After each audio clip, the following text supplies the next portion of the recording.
Brooks Koepka was 7 days away from the biggest tournament of his year. Then, on a Friday night, his fingers went numb. No impact, no fall, no warning. He was sitting there and something fired wrong. And by Saturday morning, he couldn't grip a golf club. By Sunday, he was gone from the Canadian Open leaderboard entirely, 1 week before the U.S. Open. What happened to his hand? How serious it actually is, and what it means for everything riding on Shinnecock Hills this week. That is what this video is going to break down completely, because the injury itself is only the surface. Underneath it is a story about sacrifice, timing, and a PGA Tour that needed this moment more than most people realize. Personally, I think the timing of this could not be more devastating for Koepka and for the Tour. If you agree, drop Brooks in the comments. If you think he plays through it regardless, say that too. And if you're not subscribed yet, hit that button now, because this story is moving fast and you do not want to miss what's coming. Here is the full picture. Friday night, no golf course, no practice swing. Koepka was simply sitting down when the ring finger and pinkie on his left hand went numb. Not sore, not stiff, numb. Like they had stopped receiving the signal entirely. He tried to shake it off, woke up Saturday morning, headed to the range, and the moment he gripped a club, it was still there. The fingers kept releasing, not because he wanted them to, because they couldn't hold on. That is not a blister. That is not a wrist strain. Something deeper is happening, and the medical team doesn't have a clean answer yet. One theory on the table is ulnar nerve inflammation, a condition that runs from the neck down through the elbow and into exactly those two fingers. It doesn't always come with pain. Sometimes it just switches off your grip. Koepka himself said it best. "I don't know what it is. I'm struggling to grip the club with my ring finger and pinky finger. The club is kind of just, my fingers would come loose." That quote matters, because this is a man who has played through torn ligaments, herniated vertebrae, and knee reconstructions. When Brooks Koepka says he doesn't know what's happening to his body, that should alarm every golf fan watching this. His team ordered scans, not just of the hand, of the C5, C6, and C7 vertebrae in his neck, the same area he injured back in 2021, which opens a much darker possibility that nobody wants to say out loud yet. What if this isn't just a nerve flare? The scan results pointed somewhere that changes this entire story. The 2021 neck injury almost ended his career. Most people forget that. While other players were grinding through regular tour seasons, Koepka was sitting at home wondering if he would ever compete at the highest level again.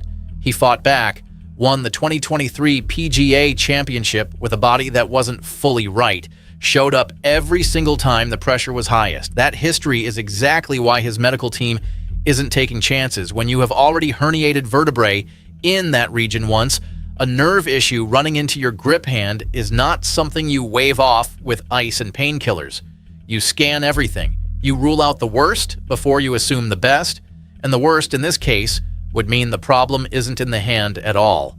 It would mean the source is in his neck, which is not something that gets fixed in a week. Nobody in his camp confirmed that. Nobody denied it either. And that silence from a team that usually manages his image carefully tells you more than any official statement could. The injury is one thing. What he gave up to even be standing at Shinnecock this week is something else entirely. Most fans know Koepka left for LIV Golf. Fewer know the full cost of coming back. Under the PGA Tour's returning member program, he became ineligible for equity payouts for 5 full years, 2026 through 2030. On top of that, he committed to a $5 million charitable donation as a condition of reinstatement. The tour's own estimates put his total financial sacrifice somewhere between $50 and $85 million. He called it the largest financial repercussion in professional sports history. And he accepted it anyway. Why? Because he wanted to compete in majors again. Because the PGA Tour is where legacies are built and defended. Because there is one course on this planet where Brooks Koepka has always had the answers. And the USGA was about to send the world there. Shinnecock Hills, Southampton, New York. One of the most brutal, unforgiving tests in all of American golf. The last time the U.S. Open went to Shinnecock was 2018. The third round that year produced a scoring average above 75. Players walked off the course calling it broken, calling it unfair, saying the conditions had crossed the line from difficult into chaos. One player didn't say any of that. One player shot his way through it and lifted the trophy on Sunday. Brooks Koepka, back-to-back U.S. Open champion, the first player in 29 years to defend that title. He didn't just survive Shinnecock in 2018, he mastered it while everyone else was falling apart around him. Shinnecock Hills in 2018 was not just a golf tournament. It was a war of attrition that exposed every weakness in every player who teed it up. And Koepka walked through it like it was designed specifically for him. The setup that week was savage. Greens running so fast that a perfectly struck putt could slide 6 feet past the hole. Pins tucked in positions where even the ideal approach left you with no safe landing. By Saturday, the third round scoring average had climbed above 75 strokes on a par 70. Players who had won multiple times on tour were making double bogeys on holes they had hit perfect shots on. Dustin Johnson, then world number 1, shot 77. Phil Mickelson hit a moving ball on the 13th green in front of the entire world and took a 10 on the hole. The course wasn't just hard, it was breaking people. Koepka shot 72 that day. In those conditions on that golf course, 72 was a masterpiece. He stood on the 18th tee on Sunday with a 2-shot lead and Tommy Fleetwood breathing directly down his neck. Fleetwood had shot 63 on Saturday, the greatest single round in U.S. Open history at that point. He was playing the best golf of his life. The pressure was as complete as it gets in professional sport. Koepka made par. Fleetwood made birdie. 1 stroke. That was the margin. That was all that separated him from the rest of the field after 72 holes on the most punishing course setup in modern major history. Back-to-back U.S. Open titles. The first player since Curtis Strange in 1988 and 1989 to defend the championship. On a course that had destroyed almost every other elite player in the field, that is why Shinnecock Hills is his course. Not because he says it, because the scoreboard proved it, when the conditions were at their most brutal and the competition was at its absolute peak. The history is undeniable. The question is whether his body will let him write the next chapter of it. This was supposed to be the defining chapter of his comeback, the full circle moment, the man who gave up nearly $90 million to return, arriving at the exact course where his legend was built, with everything on the line. Golf fans had circled this week for months. The storyline wrote itself. Then his fingers stopped working on a Friday night in Canada. He finished Saturday's round at 2 over par, dropped into a tie for 32nd, withdrew before Sunday. 1 week out from Shinnecock, Koepka was sitting in a medical facility getting his neck scanned instead of sharpening the game that won him this championship twice. The Canadian Open performance matters beyond just the withdrawal. Through 54 holes, he had been leading the entire field in putting. His ball striking was sharp. His form coming into the U.S. Open was the best it had been since returning to the tour. Everything was building toward exactly the moment he came back for. One nerve. One Friday night. That's all it took to put all of it in danger. Now here is where the PGA Tour's problem becomes impossible to ignore. Because this injury doesn't just threaten Koepka. It threatens the entire story the tour has been selling since he came back. Professional golf in 2026 is not in a stable place. It is an open conflict. The new PGA Tour leadership arrived with a wave of structural changes that hit the locker room like a grenade. Field sizes at full events were cut from 156 players down to 144. Smaller events dropped from 132 to 120. Most damaging of all, the number of fully exempt tour cards was slashed from 125 down to 100, meaning 25 players who previously had guaranteed status suddenly had nothing of the sort. The tour blamed pace of play. The players didn't accept that for a second. Veterans like Lucas Glover called the explanation insulting.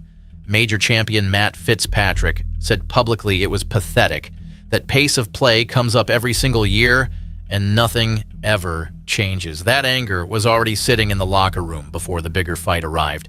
The USGA and the R&A announced the golf ball rollback. Beginning in 2028, professionals will be required to use a ball that travels significantly shorter distances, with independent testing suggesting reductions of 15 to 20 yards.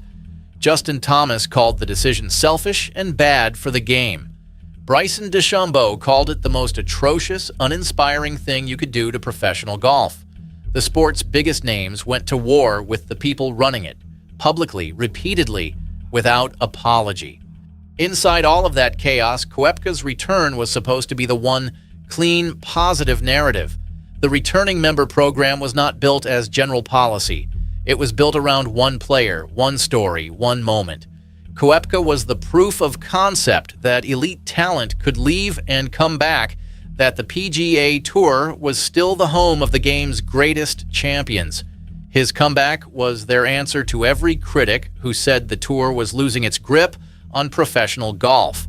If his return collapses at Shinnecock, injured, struggling, unable to perform, the tour loses the only story in 2026 that was actually working in their favor.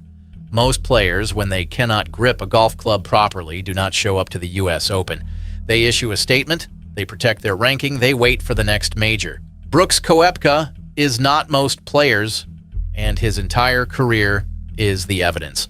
When he herniated the C5 and C6 vertebrae in his neck in 2021, the kind of injury that ends careers quietly without announcement, he didn't fade. He rehabbed, came back, and 2 years later stood on the 18th green at Oak Hill and won the 2023 PGA Championship. Not comfortably, not cleanly, on a body that his own team knew wasn't fully right.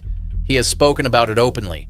The ability to separate physical discomfort from competitive performance, to treat pain as background noise when the tournament is loud enough. At Shinnecock Hills in 2018, while other players were publicly unraveling over the course conditions, Koepka was locked in, untouchable, edging Tommy Fleetwood by a single stroke on Sunday while the rest of the field collapsed around him. That same switch flipped in Canada this week when asked directly about Thursday. No drama, no lengthy medical explanation, just, "I'm going to go this week." The grip isn't perfect, he admitted that. Every swing feels like hitting a funny bone. He admitted that too. Good enough was his answer. That is the only answer Brooks Koepka has ever really known how to give when a major is on the line. Whether that mentality is enough this time, Shinnecock Hills is about to give everyone the answer they have been waiting for. His game, when healthy, is built for exactly this kind of test. Relentless accuracy, elite ball striking, a mental framework that treats pressure as an advantage rather than a threat. The last time Shinnecock tried to break the field, he was the last man standing. But this version of Shinnecock, under USGA setup in 2026, is being built to be just as punishing. Fast greens, brutal pin positions, conditions designed to separate the field, and occasionally punish even perfect shots with bad outcomes. The kind of week where one bad bounce at the wrong moment costs you a championship, regardless of how cleanly you are striking it. Koepka has said publicly that setups rewarding luck over skill are bad for the game. He is now walking into a tournament run by the exact governing body the players have spent months attacking, on a course with a documented history of chaos, with a hand that may or may not hold together across 72 holes. 3 U.S. Open titles within reach, a comeback that cost him everything financially, a hand that fires the wrong signal on every backswing, and a course that has already proven it can break any golfer alive on any given day. Shinnecock doesn't care about your history. It doesn't care about your sacrifice. It only cares what you produce when the pressure is highest and nothing is guaranteed. That is what Brooks Koepka is walking into on Thursday morning. For the PGA Tour, for the fans who watched him give up nearly $90 million to come back, and for everyone who has ever watched him rise when the moment demanded it, this week is not just another major. It is the answer to every question his return has raised. Was the sacrifice worth it? Can he still perform when it matters most?